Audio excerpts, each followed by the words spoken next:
আসসালামু আলাইকুম রহমতুল্লাহি ওয়া বারাকাতুহু। সম্মানিত দর্শক, রাষ্ট্রপতির পদ নিয়ে এই মুহূর্তে সীমাহীন বিতর্ক চলছে। বিতর্ক চলছে সংবিধান নিয়ে, এবং বিতর্ক শুরু হয়েছে ডক্টর মোহাম্মদ ইউনূসের ভবিষ্যৎ নিয়ে। যারা আন্দোলনের পক্ষের লোক, তাদের এক নম্বর দাবি এবং এক নম্বর পরামর্শ হলো কাল বিলম্ব না করে রাষ্ট্রপতি পদে পরিবর্তন আনা। এখানে এই রাষ্ট্রপতির পদটি ডক্টর মোহাম্মদ ইউনূস নিজে এটি গ্রহণ করতে পারেন,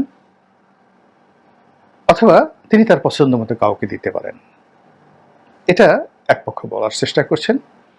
অপরপক্ষ বলার চেষ্টা করছেন যে যেহেতু এটি একটি গণ অভ্যুত্থানের ফসল, এখানে আসলে সংবিধান জরুরি নয়, প্রয়োজনই নেই।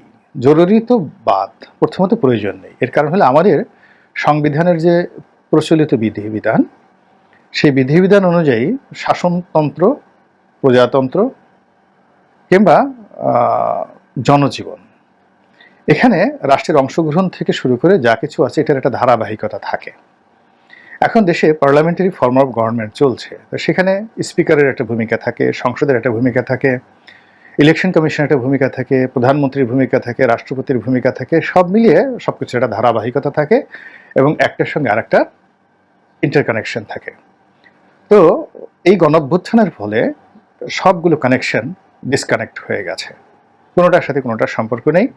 ডেপুটি স্পিকার কারারুদ্ধ, স্পিকার পদত্যাগ করেছেন, তার বিরুদ্ধে মামলা হয়েছে। রাষ্ট্রপতি আইসিইউতে আছেন, বলতে গেলে মানে তার কর্মকাণ্ড আইসিইউতে আছে। তিনি কার কথায় চলছেন, কি করছেন, তার ক্ষমতা কতটুকু আমরা কেউ আন্দাজ করতে পারছি না। তো এইরকম একটি হ্যাফাজার্ড অবস্থার মধ্যে যদি আমাদের যে বর্তমান সংবিধান যেটি রয়েছে, এক্সিস্টিং কনস্টিটিউশন, সেই কনস্টিটিউশনের এমন কতগুলো ধারা উপধারা রয়েছে, সেই উপধারা যদি আগামীতেও এগুলো বাস্তবায়ন করার চেষ্টা করা হয় আন্ডার দিস কনস্টিটিউশন, তাহলে বর্তমান যারা আছেন তারা মারাত্মক বিপদ এবং বিপত্তির মধ্যে পড়বেন। এবং আমরা এই আলোচনাগুলো করছি, করার সঙ্গে সঙ্গে তারা যারা শুনছেন, রাষ্ট্র পরিচালনায় যারা নিযুক্ত, তাদের মনের মধ্যে কিন্তু একটা ভয় কাজ করছে, আতঙ্ক কাজ করছে, এবং তারা অনেকেই আগ্রহ হারিয়ে ফেলছেন। তারপরে তাদের মধ্যে দ্বিধা দ্বন্দ্ব দেখা দিচ্ছে, জড়তা দেখা দিচ্ছে, এবং আমরা সেই তাদের জড়তার কারণে প্রশাসনের স্থবিরতা দেখতে পাচ্ছি।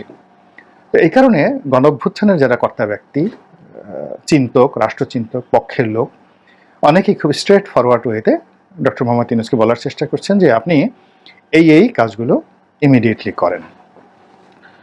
যেমন বলা হচ্ছে যে আপনি এখন প্রধান উপদেষ্টা। কার উপদেষ্টা? রাষ্ট্রপতির উপদেষ্টা। রাষ্ট্রপতিকে শেখ হাসিনার মনোনীত, বিশ্বস্ত, নিয়োগকৃত একজন ভদ্রলোক। এবং এই ভদ্রলোককে আপনি যতটা নির্বিষ মনে করছেন, যতটা ভদ্র মনে করছেন, এটি তিনি সময় মতো সেই ভদ্রতা দেখাতে পারবেন, এই আস্থা রাখাটা নিতান্তই নির্বুদ্ধিতা।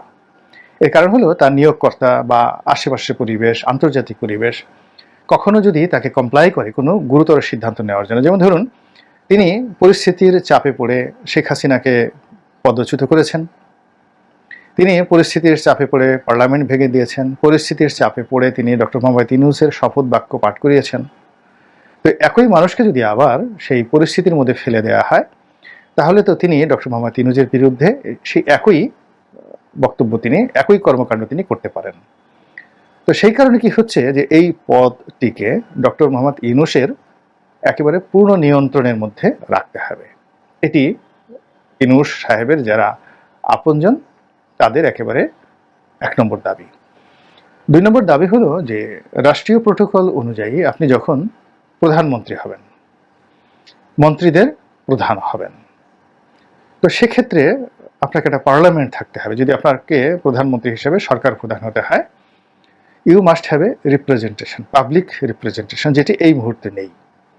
তো কাজেই প্রধানমন্ত্রী যদি কেউ পরিচয় দিতে চান, তাহলে তিনি দ্বিতীয় ক্যাটাগরির প্রোটোকল পাবেন আন্ডার দ্য প্রেসিডেন্ট, যেহেতু সংসদ নেই।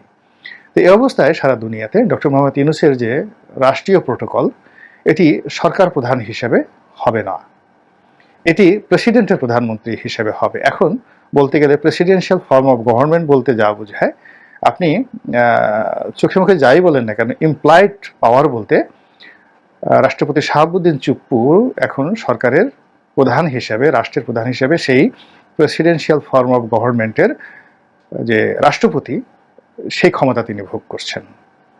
পার্লামেন্ট নেই, জরুরি অবস্থা জারি করার ক্ষমতা তার, মার্শাল ল জারি করার ক্ষমতা তার, এবং যে কোনো ডক্টর ইউনূসকে তিনি যদি এখন বহিষ্কার করতে চান, সরকার ভেঙে দিতে চান, এমনকি সেনাপ্রধানকে তিনি পদচ্যুত করতে চান, এটা তার জন্য একেবারে একটা চুটকির বিষয়, 1-2 বিষয়, একটা তুড়ি দিয়ে তিনি এই কাজটি এক মুহূর্তে করে ফেলতে পারেন। এবং যদি তিনি সেই কাজটি করে ফেলেন, আপনি আমি রাগারাগি করতে পারবো, গালাগাল করতে পারবো, কিন্তু রাষ্ট্রযন্ত্রকে কিন্তু রাষ্ট্রপতির কথা মতো চলতে হবে। কাজেই যখন পার্লামেন্ট চলে তখন রাষ্ট্রপতির যে পার্লামেন্টারি ফর্ম অফ গভর্নমেন্টে তার যে ক্ষমতা আর এখন যে ক্ষমতা, সেই ক্ষমতার সঙ্গে মানে কোনো অবস্থাতেই তুলনীয় নয়।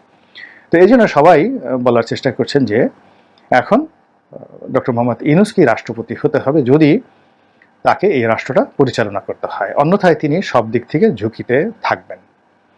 আর এক পক্ষে বলার চেষ্টা করছেন যে তিনি যদি উপদেষ্টা বা প্রধান উপদেষ্টা, এটা সংবিধানেও নেই, পৃথিবীর কোনো কালচারেও নেই, এটি কেমন যেন একটা বেসরকারি অরাষ্ট্রীয় পদ, উপদেষ্টা, চিফ অ্যাডভাইজার অফ প্রেসিডেন্ট।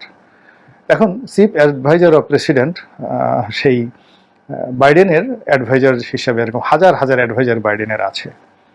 তো বাইডেনের অ্যাডভাইজার বা চিফ অ্যাডভাইজার, এরকম একজন অ্যাডভাইজার বাংলাদেশে এসেছিল, ভুয়া অ্যাডভাইজার। আসলে তিনি অ্যাডভাইজার ছিলেন, কিন্তু আমরা তাকে ভুয়া বলি। এই বিএনপির অফিসে গিয়ে সংবাদ সম্মেলন করার ফলে তাকে জেলখানাতে ঢুকিয়ে দেওয়া হলো।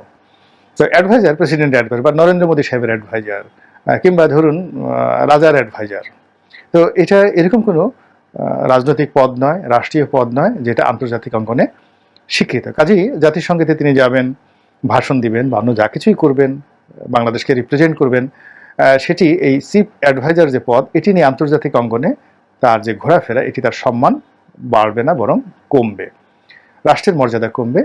ব্যক্তি ইউনূসের যে গ্রহণযোগ্যতা আছে সেটা একটা ভিন্ন বিষয়, কিন্তু বাংলাদেশের রিপ্রেজেন্টেশনটা চিফ অ্যাডভাইজার হিসেবে আমাদের দেশের মধ্যে যেভাবে তিনি দাপিয়ে বেড়াচ্ছেন, এটা আন্তর্জাতিক অঙ্গনে একেবারেই সম্ভব হবে না। এই বিষয়টি বলার চেষ্টা করছেন। আবার যারা বলার চেষ্টা করছেন যে ঠিক আছে, তিনি বা তার যারা লোকজন উপদেষ্টা না হয়ে তারা যদি প্রধানমন্ত্রী হন বা মন্ত্রী হন, এটারও কোনো লিগ্যাল ভিত্তি থাকবে না, এটা জাস্ট বলার মতো, শুনতে ভালো শোনাবে, প্রধানমন্ত্রী, মন্ত্রী, আইনমন্ত্রী, স্বরাষ্ট্রমন্ত্রী, কথাগুলো বলা হবে, কিন্তু সেটা কি হবে? সেটা হলো এরশাদের ক্যাবিনেটে যারা মন্ত্রী ছিলেন তাদেরকে এরকম, বা কোনো সামরিক ক্যাবিনেটে যদি কেউ মন্ত্রী থাকেন, সামরিক শাসন যখন চলে তখন মন্ত্রী, প্রধানমন্ত্রী, এই ধরনের পদ পদবি, ভাইস প্রেসিডেন্ট, তাদের যেরকম থাকে সেরকমই থাকবে, কিন্তু মূল ক্ষমতা থাকবে রাষ্ট্রপতির হাতে। তো এরকম একটা জটিল যে অবস্থা তৈরি হয়ে গেল বাংলাদেশে, এই জটিল অবস্থাতে আসলে সাহস করে ডক্টর মোহাম্মদ ইউনূসকে কঠিন সিদ্ধান্ত নিতে হবে, যেহেতু তিনি একটা জায়গাতে বসে গেছেন এবং তিনি ইচ্ছা করলে এখান থেকে বেরোতে পারবেন না, কারণ এই ক্ষমতার যে চেয়ারটি, এটি ওয়ান ওয়ে ট্রাফিক। এই জায়গাতে একবার কেউ বসলে তাকে এখান থেকে সহজে ছাড় দেওয়া হয় না, কখনোই ছাড় দেওয়া হয় না। তো পিসফুল ট্রানজিশন অফ পাওয়ার এটি সাধারণত খুব কম হয়। তো কাজে তাকে টিকে থাকতে হবে, এবং টিকে থাকার জন্য তাকে যথেষ্ট প্রজ্ঞা নিয়ে, সাহস নিয়ে, মেধা নিয়ে, দক্ষতা নিয়ে, এবং অনেকটা বলা হয় অ্যারোগেন্সি, নেপোলিয়ন বোনাপার্টের মতো, যেভাবে নেপোলিয়ন বোনাপার্ট ফরাসি বিপ্লবের পর পার্লামেন্টের মধ্যে গেলেন এবং তিনি বললেন যে আমি সম্রাট। তো নই বললেন যে পার্লামেন্টের যারা মেম্বার তারা বললেন যে আপনার ভিত্তি কি বা তোমার ভিত্তি কি? তিনি তখন 25 বছর বা 26 বছরের যুবক। তিনি তলোয়ার বের করে বললেন যে এই তলোয়ার হলো আমার ভিত্তি। তো তিনি সেই পার্লামেন্টকে ডিজলভ করে দিয়ে সম্রাট হিসেবে দায়িত্ব গ্রহণ করে রাষ্ট্র চালাতে থাকলেন। এখন এই যে ক্ষমতাটা, এখন যে একটা হ্যাফেজাট অবস্থা চলছে, এই হ্যাফেজাট অবস্থা ঠিক নেপোলিয়নের মতো ওইরকম তলোয়ার লাগবে এবং নেপোলিয়নের মতো এরকম সাহস লাগবে, এবং সেই সাহস ডক্টর মোহাম্মদ ইউনূস যদি দেখাতে না পারেন, তাহলে আলটিমেটলি এখন যা কিছু হচ্ছে সব কিছুই তার জন্য বুমেরাং হয়ে যাবে। এটি গেল এক। 2 নম্বর হলো যে পৃথিবীর সবাই সব কিছু শেয়ার করে, এমনকি অতীতকালে যাকে বলা হয় স্ত্রীকে শেয়ার করত পুরুষেরা। অনেকে দেখা গেল যে বিভিন্ন সমাজে নারীদের যখন সংকট চলতো, তো 3 ভাই 4 ভাই মিলে একজনকে বিয়ে করত। তো এইভাবে এর সাথে 1 বছর, ওর সাথে 6 মাস, এই একজন বাচ্চা উৎপাদন করলো, তারপর আর একজন। আপনি এইভাবে দেখেন মহাভারতে দ্রৌপদীর যে 5 জন স্বামী ছিল। এখনো কোনো রাষ্ট্রে কোনো সম্প্রদায়ের মধ্যে এই বউ ভাগ করার বিধান আছে, কিন্তু সিংহাসন ভাগ করার, ক্ষমতা ভাগাভাগি করার নজির কোথাও নেই। একটি রাজ্যে কখনো দুজন রাজা থাকেন না, একজন সিঙ্গেল ওয়ান। তো সেক্ষেত্রে ডক্টর মোহাম্মদ ইউনূসের যে ক্ষমতা, এটি হতে হবে অ্যাবসলিউট পাওয়ার। এতে ভাগাভাগি কোনো রকম সুযোগ নেই। এখানে যদি গণতান্ত্রিক বিধি ব্যবস্থা থাকতো, সেখানে জুডিশিয়ারি, পার্লামেন্ট, রাষ্ট্রপতির অফিস, আরো অনেক কিছুর সঙ্গে তিনি তার ক্ষমতার একটা চেক অ্যান্ড ব্যালেন্স হতো।